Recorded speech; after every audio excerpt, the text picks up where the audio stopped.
The xenobiology lab smelled like antiseptic and ozone. Lily hunched over her microscope, studying the cell structure of a purple moss from Sector 9. Her back ached from 3 hours in the same position, but the research was too interesting to stop. The moss could survive temperatures that would boil water. She needed to understand how. A loud crack echoed through the lab. Lily jumped, nearly knocking over her sample tray. She turned toward the sound. In the corner of the room sat a large containment unit. Inside was an egg. Not just any egg. A Dravix egg. The thing was supposed to be frozen, preserved for study, completely dormant. Another crack. A piece of shell fell away. "Oh no," Lily whispered. She ran to the emergency panel and slammed her hand on the alert button. Nothing happened. She tried again. The panel was dead. Someone had disabled it during the maintenance cycle that morning. They hadn't turned it back on yet. The egg split down the middle. Lily backed toward the door, her heart hammering. Every species in the galaxy knew about the Dravix. They were nightmares made flesh. Apex predators from a death world so dangerous that even other predators avoided it. A single adult Dravix had once destroyed an entire mining colony because someone had threatened its territory. They couldn't be tamed. They couldn't be reasoned with. They were living weapons, and one was hatching 3 meters away from her. The shell fragments fell away completely. Something moved inside the broken egg. Lily held her breath. A small head emerged. It was covered in midnight blue scales that caught the light like oil on water. Crimson eyes blinked open, confused and unfocused. Tiny wings, translucent and delicate, unfurled from its back. The creature was no bigger than a house cat. It looked around the lab with obvious fear. Its little body trembled. Then it opened its mouth and screamed. The sound was awful. High-pitched and piercing, it rattled the equipment on the shelves. A beaker shattered. The observation window cracked. Lily clapped her hands over her ears, but it didn't help much. The hatchling was terrified, calling for a parent that wasn't there. The lab door burst open. 4 security guards rushed in, plasma rifles raised. They wore full combat armor. The lead guard, a Krell with gray scales and cold eyes, aimed at the hatchling. "Hostile entity detected," the Krell barked. "Preparing to neutralize." "Wait," Lily shouted. She didn't think. She just moved. One moment she was by the door. The next she was standing between the guards and the hatchling. Her arms spread wide as if her soft human body could stop a plasma bolt. "Are you insane?" the Krell guard demanded. "Get out of the way!" "He's just a baby," Lily said. Her voice shook, but she didn't move. "Look at him. He's scared." "That thing will grow into a killing machine," another guard said. "Standard protocol is immediate termination of dangerous specimens." The hatchling's cries grew more desperate. It stumbled out of the egg fragments, clumsy on legs that weren't quite ready to support weight. It was making distress calls that every creature in the universe would recognize. It was alone. It was afraid. It wanted its mother. Lily slowly turned around. She lowered herself to one knee. The hatchling stared at her with those crimson eyes.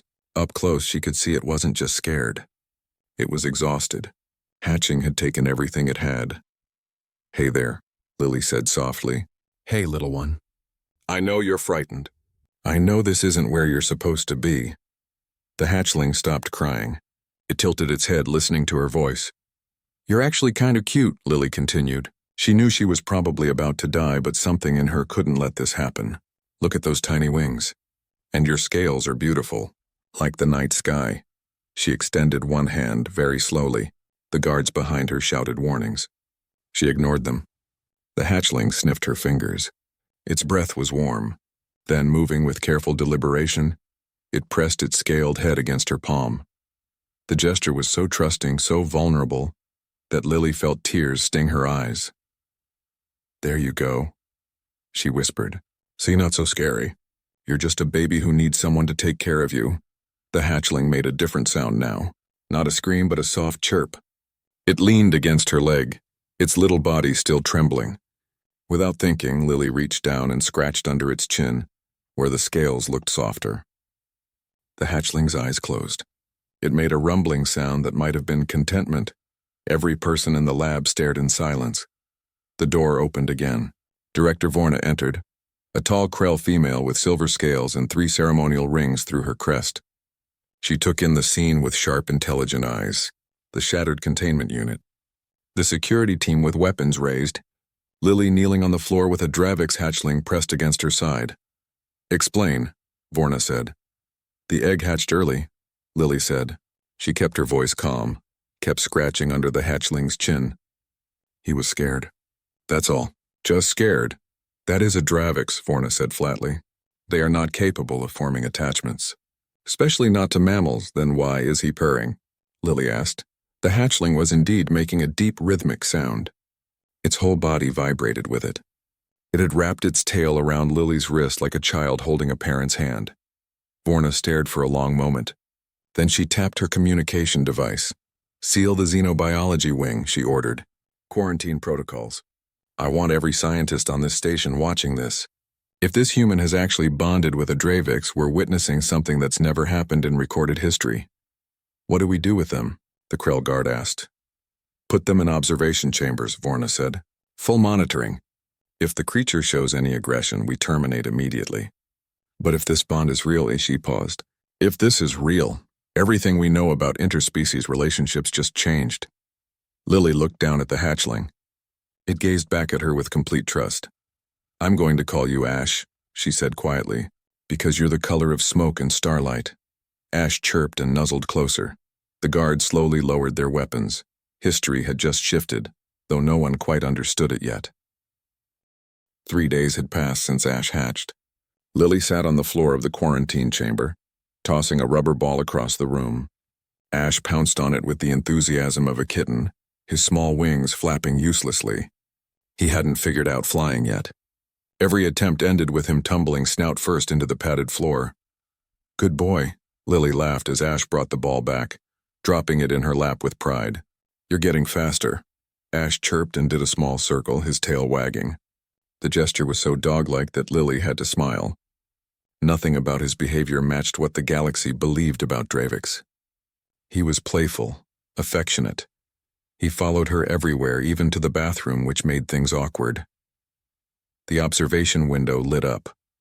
Director Vorna's face appeared on the screen, along with 3 other Krell scientists Lily didn't recognize. The delegation from Scarellus Prime has arrived, Vorna announced. They are demanding access to the hatchling. Lily's stomach dropped. She stood up slowly. Ash immediately moved to stand beside her, sensing her anxiety. When? Lily asked. Now. The chamber door opened with a hiss. 3 massive shapes entered, and Lily's breath caught in her throat. These were adult Dravix. Each one stood 4 meters tall at the shoulder. Their scales were dark as volcanic rock, scarred from countless battles. Wings folded against their backs could probably blot out the sun. Their eyes glowed like molten metal. They were the most terrifying things Lily had ever seen. Ash made a small, frightened sound and dove behind Lily's legs. He pressed himself against her, trembling. These were his own kind, but he didn't recognize them as safe. He only knew they were big and scary, and he wanted his human to protect him. The largest Dravix stepped forward. His scales were almost black, with veins of red running through them like lava cracks. When he spoke, his voice was deep enough to vibrate the floor. I am Granite Fang, Elder of the Territorial Council, he rumbled. We have come for the hatchling. His name is Ash, Lily said. Her voice came out steadier than she expected. It is a Dravix. It does not have names. It has rank and blood right. Granite Fang's eyes narrowed. You have interfered with natural selection. This hatchling should have died or proven its strength. Instead, you have made it weak. I made him safe, Lily countered. There's a difference. Another Dravix, smaller but with cruel scars across her snout, snorted smoke from her nostrils. Humans, so soft, so foolish. You think kindness matters in the universe? Strength matters. Power matters. This hatchling will never survive among our kind now. Then maybe your kind needs to change, Lily said. The words hung in the air like a challenge. The 3 Dravix stared at her. No one spoke to elders that way. Certainly not a human who barely came up to their knees. Granite Fang's eyes flashed. You dare? I dare, Lily said. She felt Ash shaking against her legs and reached down to rest a hand on his head. Look at him. He's terrified of you. Not because he's weak, but because you're acting like predators instead of parents. He's a baby. He needed comfort and care. I gave him that. Is that really so wrong? The scarred female Dravix laughed, a sound like grinding stones. Comfort, care, these are not Dravix concepts. We teach our young through trial, through pain, through survival. That is our way. And how many hatchlings don't survive your way?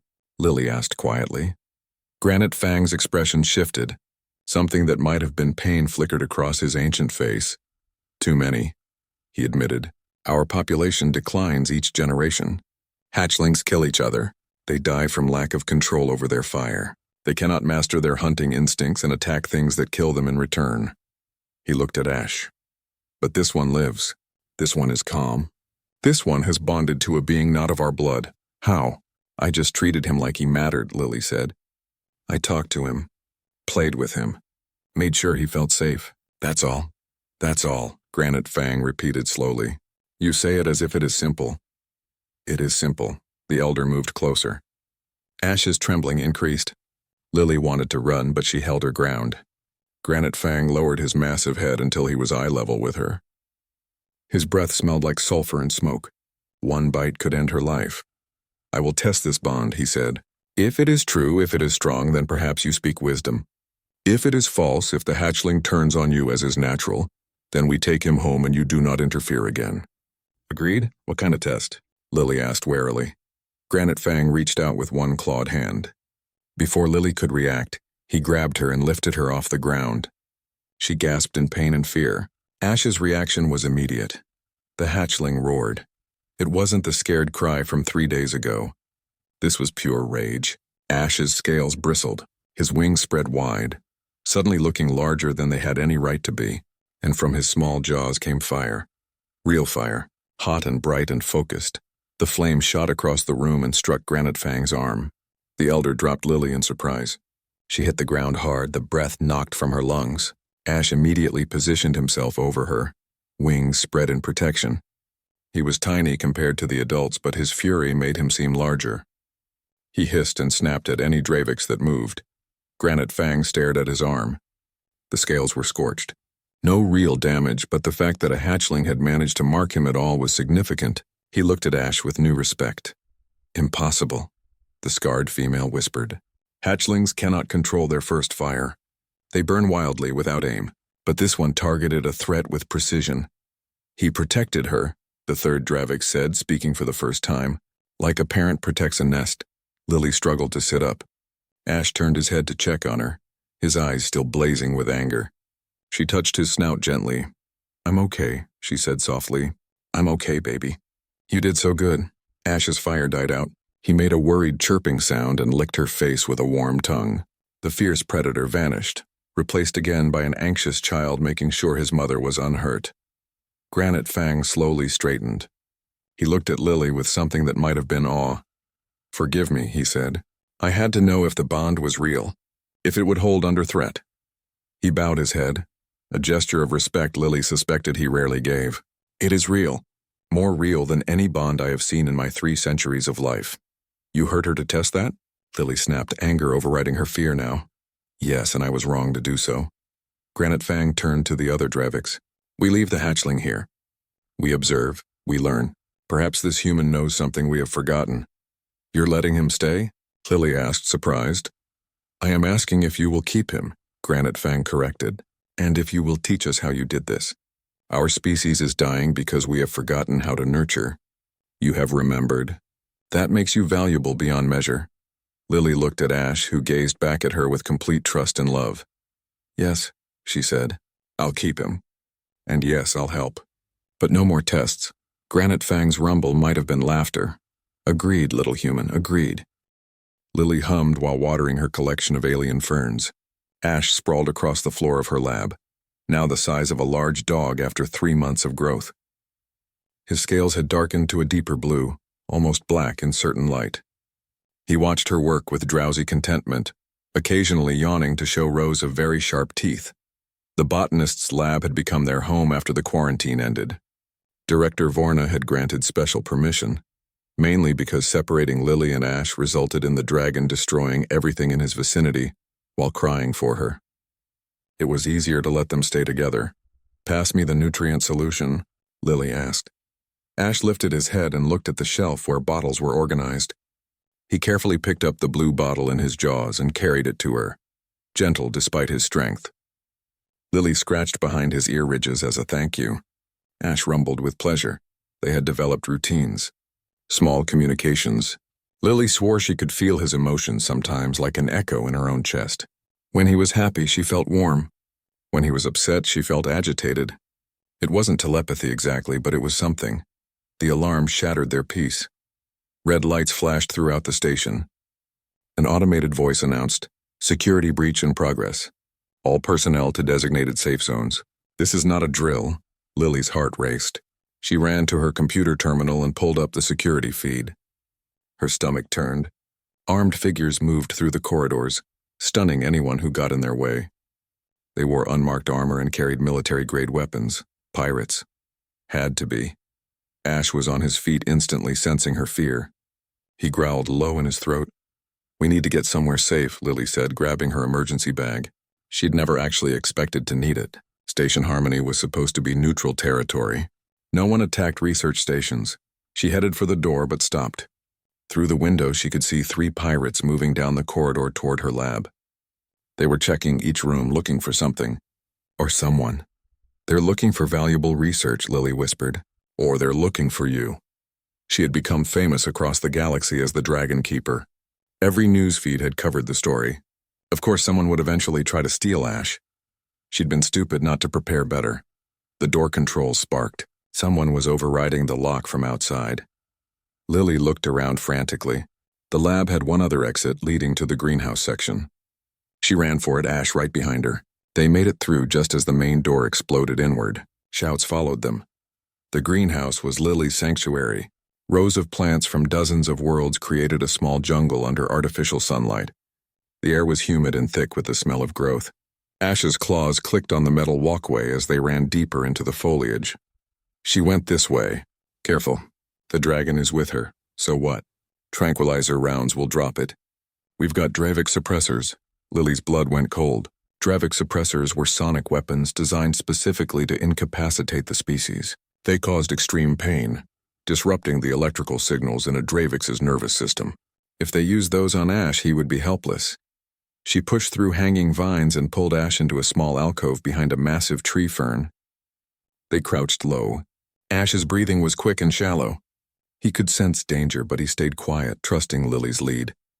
Footsteps echoed on the walkway. 3 pirates spread out, scanning the greenhouse. One of them held a device that looked like a rifle, but hummed with a frequency that made Lily's teeth hurt. "The suppressor. Come out," one pirate called. "Make this easy. We're taking the dragon. You can either cooperate or get stunned. Your choice." Ash's muscles tensed. He wanted to fight. Lily put a hand on his neck, silently begging him to wait. They were outnumbered and outgunned. She needed a plan. One of the pirates stepped closer to their hiding spot. He swept the branches aside with his weapon barrel. Lily held her breath. Ash's eyes blazed crimson, locked on the threat. The pirate's communicator crackled. "Boss wants this done fast. Station security is regrouping. 5 minutes, then we extract." "Copy that," the pirate replied. "But I know they're in here. I saw them run this direction." He took another step forward. His boot was centimeters from where Lily crouched. A vine snapped. The pirate spun toward the sound, weapon raised. Lily had moved her foot slightly, deliberately making noise away from their position. The pirate fired his stunner at the rustling plants, missing them entirely. "Got something," he shouted to his companions. All 3 converged on the false location. The moment their backs were turned, Lily grabbed Ash and ran in the opposite direction. They made it 10 meters before one of the pirates spotted them. "There." The pirate with the suppressor raised his weapon. The device whined as it powered up. Lily tried to dodge, but there was nowhere to go. The sonic pulse would fill the entire greenhouse. Ash would be caught in it for sure. The weapon fired. The sound was horrible. Not loud, but wrong. It vibrated at a frequency that human ears barely registered, but that made Lily's bones ache. Ash screamed and collapsed, his legs giving out. He thrashed on the ground, eyes rolling back. White foam appeared at the corners of his jaws. "Ash!" Lily dropped beside him, her hands hovering uselessly. She didn't know what to do. The sonic weapon was still active, pulses hitting Ash every few seconds. He was in agony. The pirates approached, weapons ready. "Leave him alone," Lily screamed. She threw her body over Ash as if she could somehow shield him. "Please, move," a pirate ordered. "Final warning. Lily didn't move. Under her, Ash's thrashing slowed. His breathing became more regular. Lily felt something change through their bond. Instead of panic, she felt focus. Cold, sharp focus. Ash wasn't giving up. He was adapting. The scientists who studied Draviks always noted their incredible ability to survive. They evolved in real time to counter threats. But it usually took generations, not minutes. Ash was doing the impossible because he had to. Because Lily was in danger, his scales began to vibrate. The pirates noticed too late. Ash exploded upward, moving faster than something his size should be able to move. His scales were resonating at the exact frequency of the suppressor, canceling it out. He had turned his own body into a counterweapon. He hit the nearest pirate like a missile, knocking him into a support beam.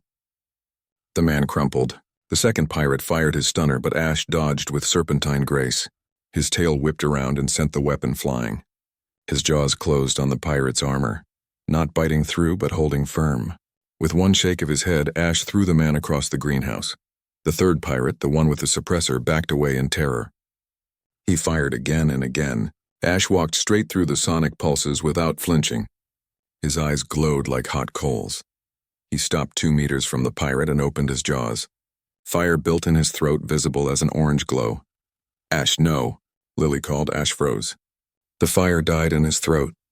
He turned to look at Lily, and she saw the struggle in his eyes. Every instinct told him to eliminate the threat. But she had asked him not to. That mattered more. He turned back to the pirate and roared instead. The sound shattered glass panels overhead. The pirate dropped his weapon and ran, stumbling over his own feet in terror. Ash didn't chase him. He returned to Lily and pressed his head against her chest, suddenly gentle again. She wrapped her arms around his neck and felt him shaking, not from fear, from the effort of controlling himself. "You did so good," she whispered. "You protected me without killing them. I'm so proud of you." Station security arrived moments later, weapons drawn. They stopped when they saw the scene. 3 unconscious pirates, damaged equipment, and Lily hugging a dragon who could have killed everyone in the room but had chosen not to. Director Vorna appeared in the doorway. She surveyed the damage with an unreadable expression. Then she looked at Ash, who was still trembling against Lily. "Get medical teams for the intruders," Vorna ordered. "And someone contact Granite Fang. He needs to see the security footage from this incident." "Why?" one guard asked. "Because that hatchling just demonstrated something no Draviks has ever achieved. Perfect restraint under threat. Perfect control over hunting instinct." Vorna's eyes were bright with amazement. The human didn't just tame him. She taught him wisdom. Later, after the pirates had been taken away and the greenhouse was being repaired, Lily sat with Ash in their lab. He was exhausted, sleeping with his head in her lap. She stroked his scales gently. A hologram flickered to life. Granite Fang's massive form appeared, his expression serious. "I watched the recording," he said without preamble. "What that hatchling did should not be possible. Adapting to the suppressor. Controlling his fire at your command. Choosing mercy over instinct." He paused. "You have done more than bond with a Draviks. You have changed what a Draviks can become." "He's special," Lily said softly. "No. You are special, and because of you he is extraordinary." Granite Fang bowed his head. "I am calling an emergency council meeting. Other Draviks must see this, must understand what you have taught him. Our young kill each other because they cannot control their nature. You have shown it is possible." "I just loved him," Lily said. "That's all." "That's all," Granite Fang repeated, just as he had months ago. "You humans make profound things sound simple." His image began to fade. "Keep him safe. What you two have together is changing the galaxy, whether you realize it or not." The hologram vanished. Lily looked down at Ash, who snored softly. His scales rose and fell with each breath. In sleep, he looked peaceful. No one watching him now would believe he was a dangerous creature. Maybe that was the point. Maybe he never had been dangerous. He just needed someone to believe in him first. Lily felt the shift before she saw anything wrong. Walking back to her quarters after a supply run, she noticed people staring at her. Not the usual curious looks she'd gotten used to. These were worried expressions. Pity even. Something had changed. Ash walked beside her, now massive enough that his shoulder came up to her chest. His wings were fully developed, capable of carrying him through space for short flights between station modules. At 6 months old, he was nearly adult-sized, though Granite Fang had assured her he would grow for several more years. Director Vorna intercepted them at the corridor junction. Her scales looked paler than usual. "We need to talk," she said. Privately. In Vorna's office, Lily sat while Ash curled protectively around her chair. The director pulled up a holographic display. A man's face appeared. He was Torvin, with the distinctive ridged forehead and silver eyes of that species. He wore expensive clothes and carried himself with obvious arrogance. "This is Silas Vorn," Vorna said. "He's a collector. Art, artifacts, rare specimens. He arrived on the station 2 hours ago." "So?" Lily asked, though her stomach was already sinking. "He wants to buy Ash." Lily stood so fast her chair tipped backward. Ash caught it with his tail before it hit the floor. "Ash isn't for sale. He's not property." "I explained that to him," Vorna said carefully. "He offered me enough credits to buy 3 stations like this one. When I refused, he said he would speak to you directly. The answer will still be no. I believe you." Vorna's expression darkened. "But you should know that Silas Vorn doesn't hear the word no often. He has connections, resources, private military forces. People who cross him tend to have unfortunate accidents." "Are you saying he'll try to take Ash by force?" Lily asked. "I'm saying be very careful. Station security will do what we can, but Vorn moves in circles we don't have access to." Vorna hesitated. "Granite Fang has offered to send Dravik's warriors as protection. Should I accept?" Lily looked at Ash, who stared back with intelligent eyes. She could feel his concern through their bond. He understood something was wrong. "No," Lily said finally. "That would escalate things. Make it seem like we're preparing for war. I'll handle Silas Vorn if he approaches me." "I hope you're right," Vorna said, but she didn't sound convinced. 2 days later, Silas Vorn made his move. Not with violence, but with words. He requested a formal meeting with Lily in one of the station's observation lounges. She agreed, mainly because refusing would make her look afraid.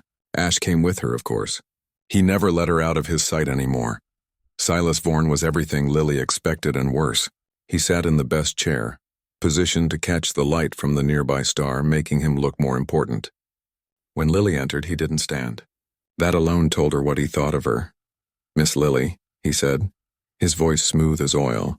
"Thank you for meeting with me." "Let's skip the pleasantries," Lily replied, taking a seat across from him. Ash lay at her feet, eyes fixed on Vorn. "I know why you're here. The answer is no. You haven't heard my offer yet. I don't need to. Ash isn't for sale." Silas Vorn smiled. It didn't reach his eyes. "Everything is for sale, my dear. It's simply a matter of finding the right price." He pulled up a holographic display showing a number. The amount was staggering. "More money than Lily would earn in 10 lifetimes, no," Lily said again. The smile faded. "You're being foolish. That creature is worth a fortune. On display in my collection, he would be the centerpiece. People would travel across the galaxy to see him. I would treat him well, I assure you. He's not a display piece. He's a living being who I care about." "Care." Vorn said the word like it tasted bad. "How sentimental. Let me be clear, Miss Lily, I always acquire what I want. Always. You can accept my generous offer and live very comfortably, or you can refuse and I'll take him anyway. The outcome is the same. Only the method differs." Ash growled, a sound like distant thunder. Silas Vorn's guards standing near the door tensed and reached for their weapons. "Control your animal," Vorn said coldly. "He's not an animal, and he's responding to your threat." Lily stood. "This meeting is over. If you try to take Ash, you'll regret it." "Will I?" Vorn stood as well. "I've broken creatures far more dangerous than a single Dravix. I have technology you can't imagine. Resources beyond your comprehension. What do you have? Sentiment and stubbornness?" "I have him," Lily said simply. "And he's worth more than all your money and technology combined." She walked out, Ash following close behind. She felt Vorn's eyes on her back, cold and calculating. He wasn't done. Not even close. That night, someone tried to sabotage the environmental controls in Lily's quarters. The attempt was clumsy, easily caught by station security. The next day, her computer terminal was hacked, though nothing was stolen. The day after that, a supply delivery to her lab was contaminated with sedatives that would have knocked her unconscious for hours. Silas Vorn was sending a message. He could reach her whenever he wanted. The station's defenses meant nothing to him. Lily stopped sleeping. She stayed in her lab with Ash, surrounded by plants and security monitors. She watched every shadow, jumped at every sound. This couldn't continue. Something had to give. The breaking point came on the fourth night. Lily was reviewing research data when the lights went out. Not just in her lab, but across the entire research wing. Emergency lighting kicked in, bathing everything in red. Ash was on his feet instantly, scales bristling. Through their bond, Lily felt his alarm mirror her own. "Security breach," the station computer announced in a flat voice. "All personnel evacuate to safe zones." But Lily knew better. This was Vorn making his move. He'd disabled the security grid. His people were coming. She ran for the emergency exit, but the door wouldn't open. Locked from the outside, trapped. The main entrance exploded inward. Not literally, but the locks were blown and the door crashed open. 4 figures in tactical armor entered, moving with military precision. They carried weapons Lily didn't recognize. Sophisticated. Illegal, probably. "Target acquired," one said. "Contain the dragon. Secure the human." They raised their weapons. Ash put himself between them and Lily, wings spread wide to shield her. He roared, fire building in his throat. The mercenaries fired, not bullets or plasma. Some kind of energy net that expanded as it flew. It hit Ash square in the chest and wrapped around him, crackling with electricity. He screamed in pain and collapsed, the net constricting tighter the more he struggled. "Ash!" Lily tried to run to him, but 2 mercenaries grabbed her arms. She fought, but they were too strong. They dragged her toward the door. Through the net, Ash thrashed and snapped. His fire died as the energy field suppressed his abilities. His eyes met Lily's, desperate and frightened. Not for himself. For her.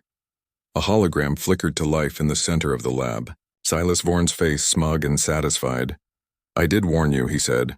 "The dragon will be transported to my ship within the hour.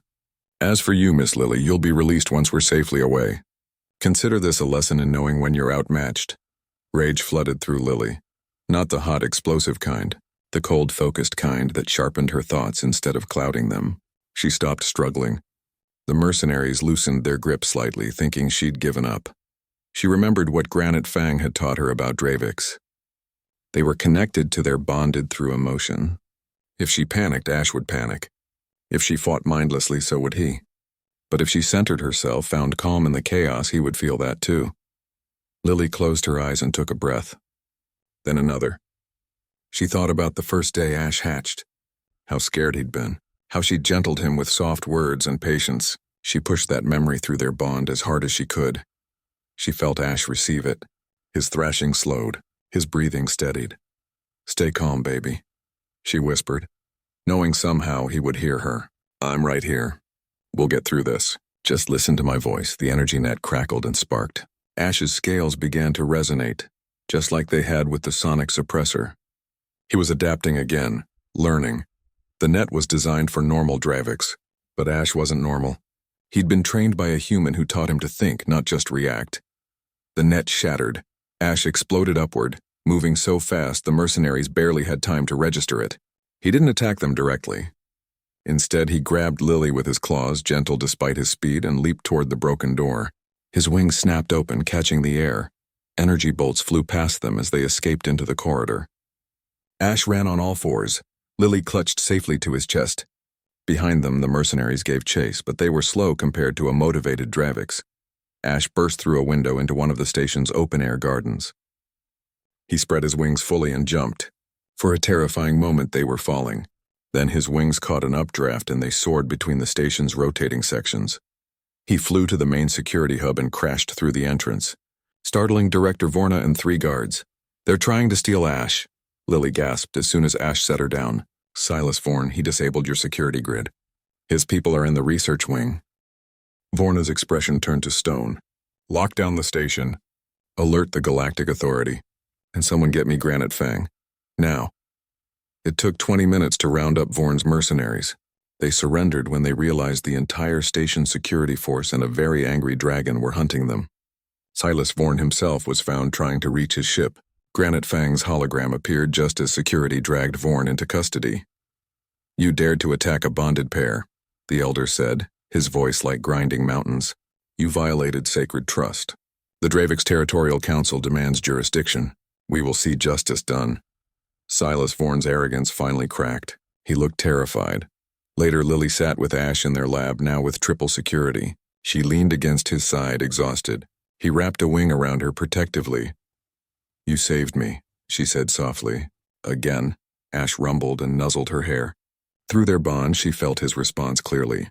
She'd saved him first. Every day since he hatched, she'd saved him just by loving him. This was just returning the favor. Lily smiled and closed her eyes. Tomorrow would bring new challenges, but tonight they were safe. Together. Unbreakable. The transport ship rattled as it entered Scoralis Prime's atmosphere. Lily gripped her seat, trying not to look out the window. The planet below was a nightmare painted in red and black. Volcanoes erupted across the surface. Rivers of lava carved glowing paths through obsidian plains. The sky churned with ash clouds and lightning storms. Ash pressed against her side, his presence calming despite the chaos outside. He was fully grown now, a magnificent creature of midnight scales and crimson eyes. His wingspan could cover a small building. But to Lily, he was still her baby, still the scared hatchling who'd needed someone to believe in him. "Are you certain about this?"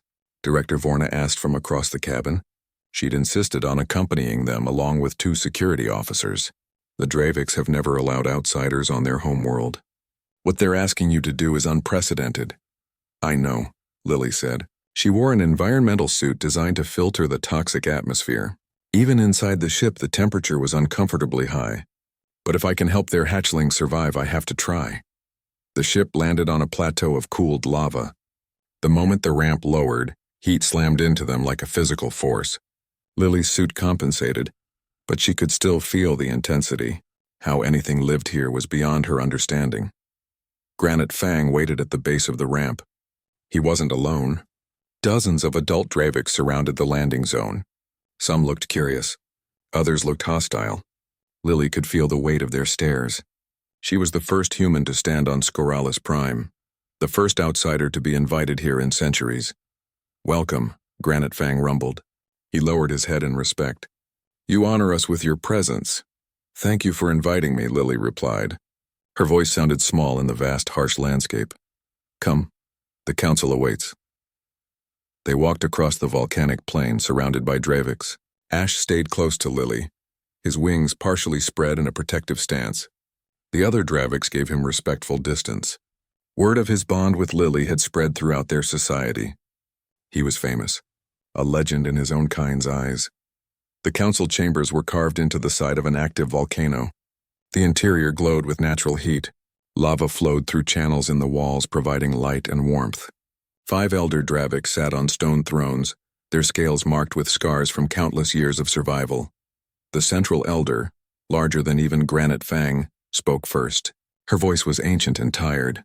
"I am Obsidian Crest, voice of the Territorial Council. We have asked you here because we are desperate." She gestured with one clawed hand. 3 hatchlings out of every 5 die before their first year. They cannot control their fire. They turn on each other. They are consumed by instincts they cannot master. Our species is dying slowly, generation by generation. "What exactly do you want me to do?" Lily asked. "Teach us," Obsidian Crest said simply. "Teach us your methods. Show us how you made that hatchling into what he is now." "I just treated him with kindness," Lily said, repeating words she'd said many times before. "I made him feel safe. Loved. I showed him he didn't have to be afraid all the time." Another elder, his scales cracked with age, snorted. "Kindness, love. These are not Dravik's concepts. We are predators. We survive through strength. And you're dying," Lily said bluntly. "Maybe it's time to try something different." Silence fell across the chamber. No one spoke to elders that way. But Obsidian Crest's eyes glinted with something that might have been approval. "We will give you 5 orphaned hatchlings," she said. "They are aggressive, uncontrolled, deemed unfit for survival. If your methods work, we will implement them across our world. If they fail, you will leave and never speak of this again. Do you accept these terms?" Lily looked at Ash. He met her gaze steadily, and through their bond she felt his confidence in her. He believed she could do this. That gave her courage. "I accept." They brought her to a nursery carved into the volcanic rock. The space was barren. No comfort, no softness.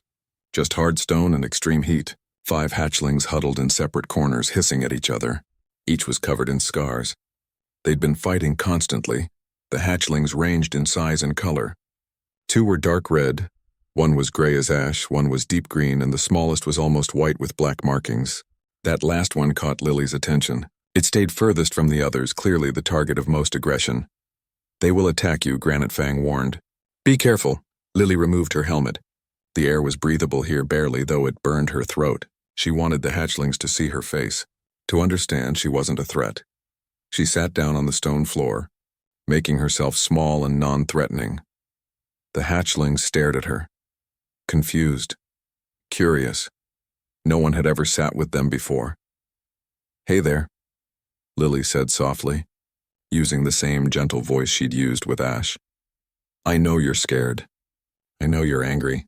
This place is hard and cruel and you don't know who to trust. But I'm here to help you. I promise." The largest hatchling, one of the red ones, charged. It happened so fast Lily barely had time to register the movement. Ash's wings slammed down between them, creating a barrier. The hatchling bounced off and tumbled backward, surprised but unhurt. "Ash, it's okay," Lily said. "He's just testing me." She stood and approached the red hatchling slowly. It hissed, fire building in its throat. Every instinct told Lily to run. Instead, she knelt down an arm's length away. "You're not scary," she said gently. "You're just a baby who's been hurt, who's had to fight every day just to survive. That's not your fault." The hatchling's fire died. It stared at her with eyes that suddenly looked very young and very lost. Lily extended her hand. "Want to see something nice? Come here." The hatchling hesitated. Then, moving cautiously, it approached. It sniffed her hand, its breath hot against her skin. She slowly reached up and scratched under its chin where the scales were softer. The hatchling's eyes closed. It made a sound Lily had never heard from any Dravix except Ash. A soft, vulnerable chirp of contentment. The other hatchlings watched in amazement. Watched as their aggressive brother melted under gentle touch. Watched as the strange, soft creature showed them something they'd never experienced before. Kindness. Over the next 3 days, Lily worked with the hatchlings. She learned their individual personalities. The big red one, who she named Crimson in her head, was actually protective of the smaller ones once he learned aggression wasn't necessary. The gray one was clever, quick to learn. The green one was cautious but gentle. The other red hatchling was playful, constantly trying to get the others to chase him. And the small white one with black markings was timid, scarred. She'd been bullied so badly she flinched at any sudden movement. Lily spent extra time with her, showing her that not every interaction meant pain. The little one gradually began to trust, started following Lily around like Ash had when he was small. Eventually, she let Lily pick her up and hold her, something adult Dravix who watched gasped at. Hatchlings didn't allow themselves to be held. It was a position of vulnerability, but this one felt safe enough to be vulnerable. By the end of the week, all 5 hatchlings had bonded with Lily to some degree. They played together without fighting. They came when she called. They controlled their fire instead of letting it control them. The change was remarkable. The Dravix Council watched through observation crystals, seeing everything. Obsidian Crest called an emergency meeting. Lily stood before the council again, exhausted but satisfied. The 5 hatchlings sat behind her in a neat row, calm and attentive. Ash stood beside her, proud as any parent watching their youngster succeed. "Impossible," one elder breathed. "In 7 days you accomplished what we could not in 7 months." "It wasn't impossible," Lily said. "You just needed to change your approach. These hatchlings aren't weapons to be forged. They're children to be nurtured. Both things can be true. They can be fierce and strong and still know love and safety." Obsidian Crest stood. Her ancient eyes were bright with emotion Lily couldn't quite name. "You have done more than teach us about hatchlings," she said. "You have taught us about ourselves. We forgot that strength can be gentle, that power can be protective, that the fiercest warriors are those who choose when to fight, not those who cannot stop fighting." "So you'll change how you raise your young?" Lily asked. "We will try," Obsidian Crest replied. "We will assign caretakers who understand these methods. We will create spaces where hatchlings can be safe, not just survive. We will remember what you showed us." A different elder, the one who'd been skeptical before, stood as well. His name was Obsidian Claw, and his scars told of a long, violent life. "But not all will accept this," he said darkly. "I myself struggle with it. We have been one way for millennia. Many will see your methods as weakness, as corruption of our nature. I'm not trying to corrupt anyone, Lily said. I'm trying to save them. There's a difference. Perhaps, Obsidian Claw said. But you must understand, young human. You have challenged everything we believe about ourselves. That is dangerous. For you. For us. For everyone. He stepped down from his throne. He was massive, even by Dravik standards. His scales were black as the space between stars. His eyes held the weight of 3 centuries of combat. I challenge you to trial by fire, he said formally. The ancient way. One voice against another. One truth against another. Combat until one yields or dies. The chamber erupted in shock. Granite Fang roared in protest. She is our guest. Under council protection. This violates every law of hospitality. This violates nothing, Obsidian Claw replied calmly. I invoke ancient right. She has changed our world. I have the right to test whether that change is worthy. He looked at Lily. You may refuse. If you do, you must leave Scoreless Prime and never return. Your teachings will be forbidden. All hatchlings trained in your ways will be retrained the old way, including the 5 you just saved. Lily felt ice in her stomach. If she refused, everything she'd worked for would be destroyed. The hatchlings would be thrown back into cruelty. But if she accepted, she would face a 300-year-old Dravix warrior in single combat. She would die. Obviously. Certainly. She looked at the 5 hatchlings. They stared back at her with trusting eyes. Then she looked at Ash. He pressed his head against her shoulder, and through their bond she felt his complete faith in her. I accept, Lily said. Her voice didn't shake. She was proud of that. Obsidian Claw smiled. It was not a kind expression. Tomorrow at dawn, he said. The volcanic arena. Come prepared to prove your truth, human. Or to die trying. The council dispersed in chaos. Granite Fang tried to find loopholes in the law. Director Vorna demanded they leave immediately. The 5 hatchlings huddled close to Lily, sensing danger. But Lily stood quiet, thinking. She'd known from the moment she stepped on this world that it might come to this. That change never came easy. That sometimes you had to risk everything to save what mattered. She spent the night with Ash and the hatchlings, memorizing their faces, their sounds, the way they felt pressed against her. If tomorrow was her last day, at least she'd spent it surrounded by creatures she'd helped. That meant something. That was enough. As dawn approached, Lily prepared for trial by fire. Not with weapons, not with armor, just with the truth she believed in her heart. That love was stronger than fear. That kindness was its own kind of strength. That even the fiercest predator could choose to be gentle. She would prove it, or she would die trying. The volcanic arena was carved into the caldera of an active volcano. Heat rippled the air in visible waves. Lava flowed through channels cut into the stone floor, creating barriers and obstacles. Thousands of Draviks surrounded the arena, perched on ledges and outcroppings. They'd come from across the continent to witness this. The human who changed hatchlings, the ancient warrior who defended tradition. One truth would prevail, one would be destroyed. Lily stood at the arena's edge wearing her environmental suit. Without it, she'd suffocate in minutes from the toxic fumes. She looked small and fragile against the brutal landscape. Beside her, Ash shifted anxiously. He wanted to fight for her. Through their bond, she felt his desperate need to protect her, but she'd forbidden it. This was her battle to fight. Obsidian Claw entered from the opposite side. He moved with the confidence of a creature who'd never lost a fight. His black scales gleamed like polished stone. Scars covered his body, each one a story of survival. He was 3 centuries old. He'd seen civilizations rise and fall. He'd fought wars that reshaped planets. And Lily was a 24-year-old botanist who'd never thrown a punch in her life. Obsidian Crest's voice echoed across the arena, amplified by natural acoustics. Trial by fire is our oldest law. When words fail, action speaks. When philosophy conflicts, combat decides. The human has challenged our ways. Obsidian Claw defends what we have always been. Let truth emerge from flame and fury. Begin. Obsidian Claw didn't wait. He launched forward, moving with terrifying speed for something so massive. Fire erupted from his jaws, a column of white-hot flame that would incinerate anything it touched. Lily didn't run. She stood perfectly still. The fire stopped inches from her face, close enough that her suit's temperature warning screamed, close enough that she could see her reflection in the flames. You're not trying to kill me, Lily said quietly. If you were, that fire would have already hit. You're testing me. Obsidian Claw's eyes narrowed. The fire died. He circled her slowly like a predator evaluating prey. You are observant, he admitted. Yes, I test you. I want to know if you truly believe what you preach or if you are like so many others who speak of courage but run when faced with death. I believe it, Lily said. She reached up and unlatched her helmet. The arena gasped collectively as she removed it. The toxic air burned her lungs immediately. Her eyes watered. Her throat felt like it was on fire. What are you doing? Obsidian Claw demanded. You'll die, maybe, Lily gasped. But I need you to see my face. To see I'm not lying. To see I'm not hiding behind anything. Each word was agony.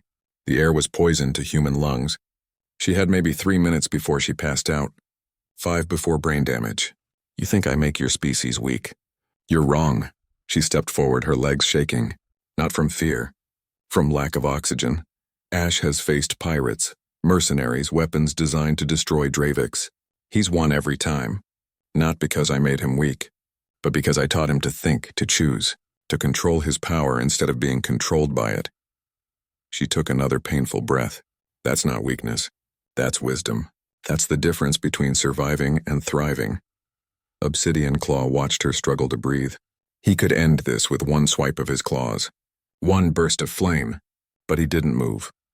Your species has survived for millions of years by being fierce, Lily continued.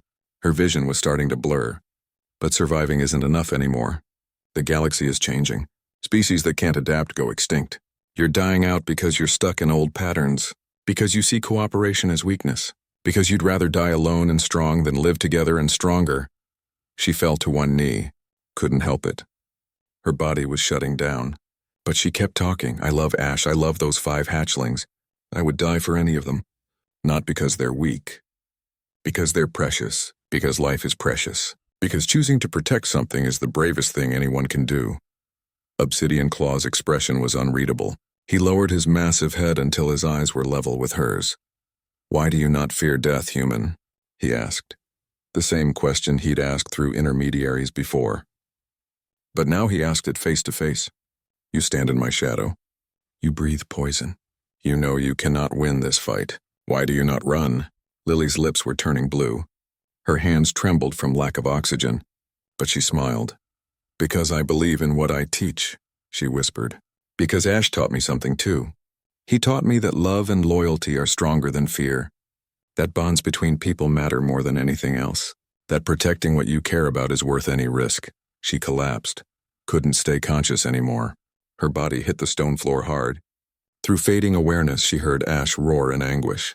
Heard the crowd erupt in chaos. Heard Obsidian Claw's voice but couldn't make out the words. Then gentle claws lifted her. Something pressed against her face. Her helmet. Someone was putting it back on. Oxygen flooded her lungs. She gasped and coughed, each breath agony and relief at once. Her vision cleared slowly. Obsidian Claw held her in his claws, careful despite his size. He'd saved her life. He'd stopped the trial to save her. Enough, he said, his voice carrying across the arena. I have seen enough. He set Lily down gently, making sure she was steady before letting go. Then he turned to face the assembled Dravix. Thousands of eyes watched him, waited for his judgment. I have lived 300 years, Obsidian Claw said. I have conquered continents. I have won battles that shaped our history. I have proven my strength 1,000 times over. He paused. But I have never seen courage like this. Never witnessed someone willingly face death for an idea, for a belief, for love of creatures not even her own species. He bowed his head. The gesture was shocking. Elders didn't bow, especially not to outsiders, especially not to beings they'd just fought. I concede the trial, he said formally. The human's truth is stronger than mine. Her way is not weakness. It is strength I never understood, strength I never possessed. The arena erupted. Some Dravix roared approval. Others hissed in anger. The council descended to restore order. But through it all, Obsidian Claw stayed near Lily, as if protecting her from any who might disagree with his judgment. Ash reached them finally, having fought through the crowd. He pressed against Lily, checking her over frantically. She wrapped her arms around his neck. I'm okay, she whispered. I'm okay, baby. Obsidian Crest approached, her ancient face showing something Lily had never seen there before. Emotion. Pride, maybe. Or hope. The trial is concluded, she announced. The humans' methods will be adopted across Scoralis Prime. We will train caretakers in her ways. We will build nurseries where hatchlings can be safe. We will remember that strength without wisdom is just violence. What about those who disagree? Granite Fang asked, glancing at several angry-looking Draviks in the crowd. They will adapt or be left behind, Obsidian Crest said firmly. Evolution is not optional. We change or we die. Those are the only choices. She turned to Lily. Will you help us? Will you stay and teach others what you have shown us? Lily looked around the arena, at the 5 hatchlings who watched her with trusting eyes, at Ash who'd stood by her through everything, at the thousands of Draviks who needed what she could teach them. I'll help, she said, but I can't stay forever. I have my own life, my own work, but I'll come back. I'll teach whoever wants to learn, and I'll make sure other humans know how to do this too. You won't have to depend on just me. That is more than we deserve, Obsidian Crest said, more than we dared hope for. 6 months later, Lily stood in her lab on Station Harmony. But the lab looked different now. Habitats lined the walls, each one housing a young creature from various dangerous species across the galaxy. A Kelvar pup that had been deemed too aggressive, a thornback juvenile that had attacked its handlers, a storm-scale hatchling that couldn't control its electrical discharge. And teaching them, showing them the methods Lily had developed, were 3 other humans. Young researchers who'd volunteered to learn interspecies bonding. The program had expanded beyond anything Lily had imagined. Requests came from dozens of worlds. Species that had been considered untamable were forming bonds with humans. Death World predators were becoming protectors instead of threats. Humans were becoming known throughout the galaxy as bridge builders. The empathic species. The ones who could connect with anyone, anything if they just tried. Director Vorna entered the lab, stepping carefully around a sleeping thornback. She smiled at the organized chaos. Another request came in, she said, handing Lily a datapad. The Kelris Dominion wants to know if you can help with their apex predator problem. And the Fen Collective is asking about your availability for a diplomatic mission. Something about 2 species who've been at war for a century, but might respond to human mediation. Lily scrolled through the messages. There were too many. She couldn't possibly answer them all personally, but that was okay. She'd trained others. The movement was bigger than just her now. Ash lifted his head from where he'd been napping in the corner. He was enormous now, fully mature. His wingspan could cover a transport ship. But he was still gentle with the smaller creatures in the lab. Still patient when the Kelvar pup tried to play with his tail. Still protective of Lily above all else. Through their bond, she felt his contentment.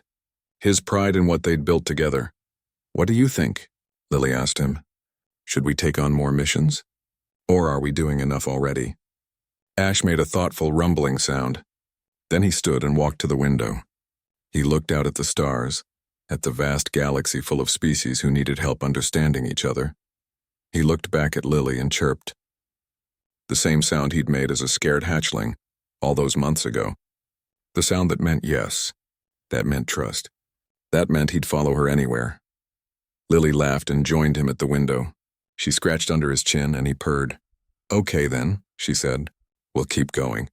We'll keep teaching. We'll keep showing everyone that being strong doesn't mean being alone. That the fiercest warriors are the ones who choose compassion. That love really is stronger than fear. A message notification chimed. Granite Fang's face appeared on her communicator, calling from Scoralis Prime. Good news, he said, his voice warm. We have had our highest hatchling survival rate in recorded history. 92% made it through their first year. Your methods are working better than we ever dreamed. The 5 you trained personally are now helping raise the next generation. They remember what you taught them. They're passing it on. Lily felt tears sting her eyes. 92%. That meant dozens of young Draviks who would have died were now thriving. Growing strong and wise instead of just fierce, that's amazing, she said. I'm so proud of them.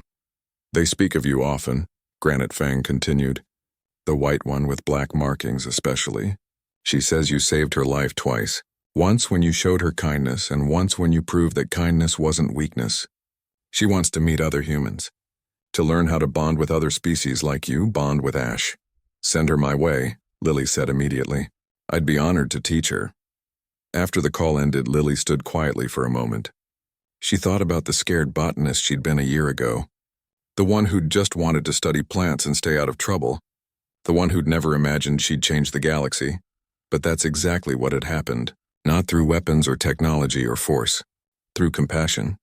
Through seeing the person inside the predator. Through believing that everyone, no matter how dangerous they seemed, deserved a chance to be understood. Ash nuzzled her shoulder, and she leaned into his warmth. They'd done this together. A girl and her dragon. A human and a creature everyone said couldn't be tamed. They'd proven the impossible was possible. That bonds between beings mattered more than differences. That choosing to love something was the bravest thing anyone could do. The galaxy was changing because of them. Slowly. One hatchling at a time. One bond at a time. One person willing to see past fear and reach out with kindness instead.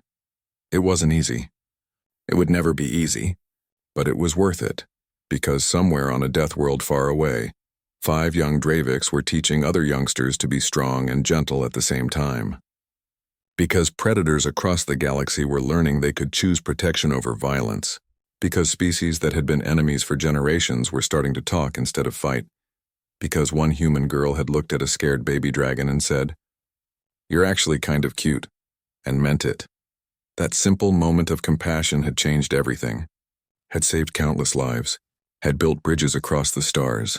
Lily smiled and turned back to her work. There was always more to do. More creatures to help. More bonds to build. More people to teach that love and loyalty were stronger than fear. And through it all, Ash would be there. Her partner. Her friend. Her baby who'd grown into something magnificent but never stopped being hers. Their bond was unbreakable. Not because of any magic or special power, but because they'd chosen each other. Every single day they chose each other. That was the real strength. Not in claws or fire or armor, but in the simple, profound act of choosing to care for someone, of choosing to protect instead of harm, of choosing love over fear. It was the lesson Lily had taught the galaxy, and the galaxy, slowly but surely, was learning to listen.